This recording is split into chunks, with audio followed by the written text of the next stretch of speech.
Bu, hari ini tuh bantuan PKH-nya masuk, ada yang masuk, ada yang enggak. Nah, penyebabnya yang belum masuk ini itu bisa jadi karena masalah administrasi, misalnya NIK-nya tidak valid, atau mungkin dia belum melakukan perekaman EKTP. Jadi buat Bapak Ibu yang bantuan PKH-nya sudah masuk, silakan dilakukan transaksi dan jangan lupa foto ya, foto pada saat melakukan transaksi, pegang kartunya, pegang uangnya, dan pegang struknya. Nah, contohnya seperti ini ya, cara foto yang benar, baru kemudian kirimkan ke pendampingnya karena itu penting untuk dilaporkan ke pusat dan juga sebagai bukti bahwa ibu ini sudah mengambil bantuannya. Kemudian buat Bapak Ibu yang bantuannya belum masuk hari ini, mohon bersabar dan tetap berdoa ya. Kalau memang itu rezekinya ibu yang nggak akan kemana, bisa jadi nanti dia masuk di gelombang kedua, entah itu minggu depan atau 2 minggu yang akan datang. Jadi mohon bersabar, berdoa dan tetap berusaha mencari rezeki. Karena yang namanya bantuan itu tidak bersifat permanen ya, namanya juga bantuan, jadi bisa hilang atau bisa diputus kapan saja. Nah, kalau memang rezekinya ibu pasti tuh nggak akan kemana, pasti akan masuk nanti bantuannya. Dan buat Bapak Ibu yang sudah cair bantuan PKH-nya, tolong dimanfaatkan dengan baik ya, digunakan sebaik-baiknya, seperti misalnya membeli keperluan anak-anak sekolah ataupun membeli kebutuhan pokoknya ya, jangan digunakan untuk hal-hal lainnya, dimanfaatkan sebaik mungkin karena masih banyak orang di luar sana yang pengen bantuan tapi dia belum terima bantuan atau belum rezekinya mendapatkan bantuan. Jadi buat Bapak Ibu yang rezekinya mendapatkan bantuan, tolong dimanfaatkan sebaik mungkin karena yang namanya bantuan ini bisa saja diputus sewaktu-waktu kapan saja. Kalau sudah tiba waktunya pasti akan diputus. Jadi bersyukurlah yang sudah mendapatkan bantuan dan digunakan, dimanfaatkan sebaik mungkin. Dan satu lagi ya Bapak Ibu harus membedakan antara si pendamping PKH dan juga pendamping BPNT.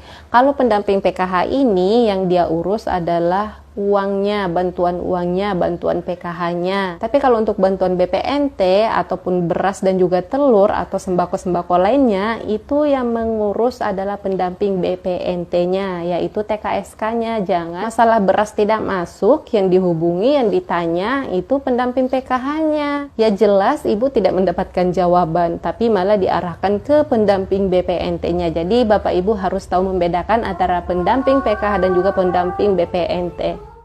Oke Bapak Ibu, sekali lagi buat yang bantuannya belum masuk, tetap berdoa dan juga jangan putus asa, tetap berusaha karena rezeki yang datang dari hasil jeripaya kita sendiri itu jauh lebih berkah, jauh lebih bermanfaat dan jauh lebih berkesan rasanya dibandingkan dengan bantuan. Jadi jangan hanya berharap sepenuhnya kepada bantuan. Kalau masuk bantuannya disyukuri, diterima, alhamdulillah, banyak-banyak bersyukur, dimanfaatkan sebaik mungkin.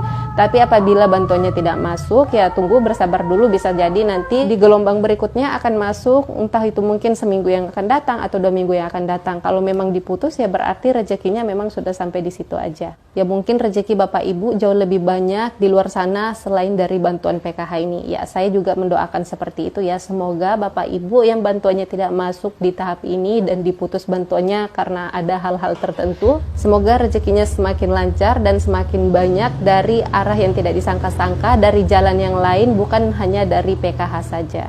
Apalagi buat Bapak Ibu yang masih produktif, yang masih muda, yang masih bisa berusaha sendiri.